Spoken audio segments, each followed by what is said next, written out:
The first class business class and restaurant are located in front part of the train. If you have any questions and information, okay, I'm here for you. Wish you a pleasant journey and have a nice day. Sehr geehrte Fahrgäste, bitte beachten Sie, Nummer 23 ist eine hohe Zone. Nach Ihnen, dear passengers, please pay attention to call number 23 is a quiet Hindi ko rin, zone. sabi ko Thank you. patawa ng luggage. Ang galing ng choice mo. Paano mo naisip yung mga ganyan?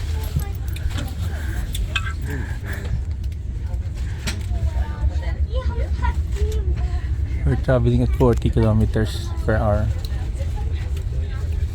It's just starting. Huh? Yeah, How many kilometers? accelerating. O saan ito ba, no? Masosyal yung train. Masyadong kanya sinakyan natin sa kwan. Ano kasi siya na nagkumain na tayo sa first class. Hanapin natin yung restaurant dito. Ha? Hanapin natin. Masosyal dito. Yan na natin para experience. I don't know what direction. So this is better than yung sinakyan namin na train from Budapest to Vienna. Yeah, definitely. But the pricing, Same price? At least like 3 euros more expensive. What is 3 euros? Same na yun. Huh? Same na yun. What is 3 euros? Comfortable to?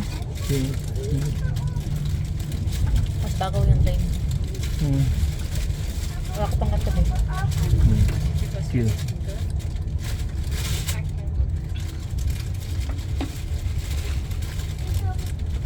No.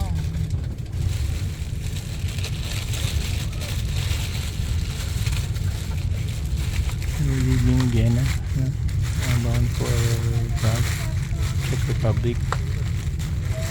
Pwede ko rin dumiretso lang sa kano, Berlin.